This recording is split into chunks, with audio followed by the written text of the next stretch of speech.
This is a LIFCO Manual Quick Coupler that we mounted on a Cat 311.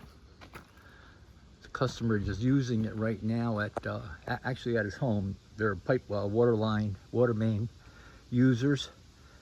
They bought this Cat and it didn't have a quick coupler, so he wanted something inexpensive so that he could switch from a digging bucket to a hydraulic tilt grading bucket. So yeah, it took about half hour to install it. With the manual, you don't have to do any hydraulic lines or whatever. And then we just take a half inch battery operated drill and do the lock, and then stick it on here, and it retracts and the coupler. And we've had good luck with it.